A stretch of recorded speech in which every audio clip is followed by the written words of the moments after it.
duka citanya sebagai sebuah negara, kita kini semakin hanyut. Masih terdengar pahat berbunyi susulan pemindahan kuil Dewi Sri Pasrakaliaman di Kuala Lumpur untuk membolehkan sebuah masjid dibina. Meskipun kekusutan yang berlarutan lebih 10 tahun berjaya dirungkai melalui persefahaman yang dicapai secara rundingan antara pihak-pihak yang terlibat, tetapi masih ada pihak tertentu memilih untuk terus dijadikan bahan sensasi yang dipolemikkan, diperdebatkan dan dipolitikkan ke peringkat menjentik emosi yang meresahkan rakyat. Ada kalanya perkara kecil dan setempat berkaitan agama dan kaum dipilih untuk dieksploitasi sehingga berpotensi mencetuskan letupan besar. Perkara mengenai agama dan kaum semakin disensasikan, semakin ditunggang oleh mereka yang mahu diiktiraf sebagai wira kaum dan wira agama, meskipun berpotensi mencetuskan kemarahan dan rasa permusuhan sesama warga. Kita sedang berhadapan cabaran mencari serapah ajaib, resipi berkesan untuk mengendalikan secara adil, saksama dan berkesan perselisihan dalam masyarakat yang pelbagai.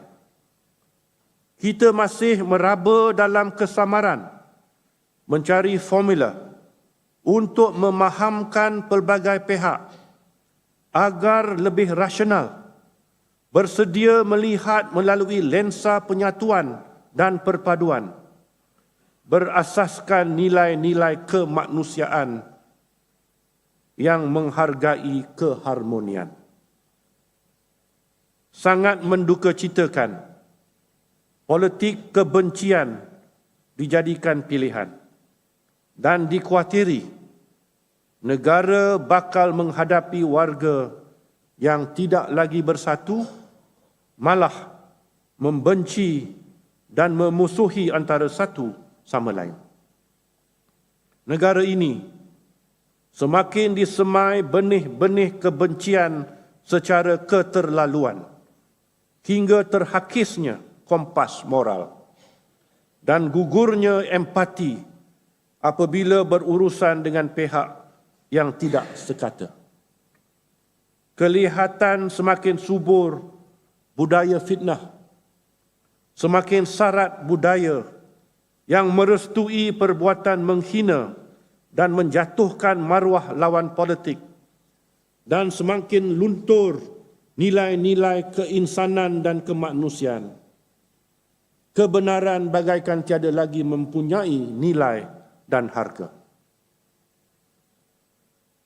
Islam menekankan aspek ihsan dan belas kasihan. Islam menganjurkan ummah untuk melakukan yang baik dan indah.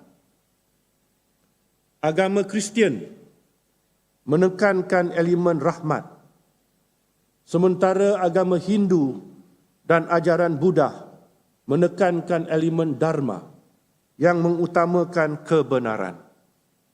Seruan untuk bertindak secara adil berpaksikan belas kasihan. Ternyata, kesemua agama memiliki pedoman yang seiring, iaitu jangan lakukan kepada pihak lain perkara yang kita tidak mahu orang lain melakukan kepada kita. Keamanan bukan sesuatu yang mudah dicapai. Keamanan bukannya pipih datang melayang.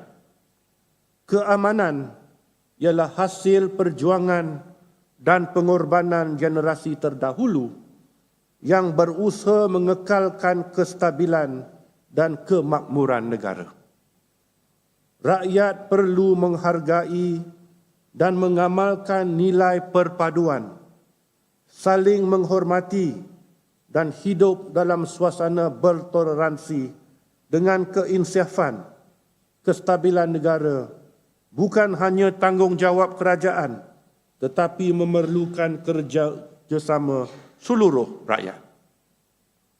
Setiap individu ada tanggungjawab bersama dan setiap individu harus peka untuk menyelesaikan masalah secara bijak, tanpa kekerasan, tanpa persengketaan, dalam semangat yang menghargai perdamaian. Jadikan teladan sikap pemimpin dua buah institusi agama, iaitu pemimpin Masjid Al-Falah Subang Jaya dan pemimpin Kuil Sri Maha Kaliaman Jalan Putra Harmoni semasa peristiwa kebakaran saluran pipe gas di Putra Heights. Pemimpin dua buah rumah ibadat tersebut membuka pintu rumah ibadat masing-masing kepada mangsa dan petugas tanpa mengira identiti kaum atau agama untuk dijadikan tempat perlindungan. Malah dibenarkan umat Islam menunaikan solat dalam premis kuil. Sifat terpuji pemimpin kedua-dua rumah ibadat ini memberikan harapan dan mengubati kebimbangan kita terhadap hubungan kaum di negara ini. Hakikatnya, rakyat biasa tanpa diracuni diayah politik memecah belah boleh hidup secara aman, secara harmoni. Ya Allah, Tuhan semesta alam, jauhi negara dan negeri kami daripada dimusnahkan kerana perbuatan pelampau agama, pelampau kaum.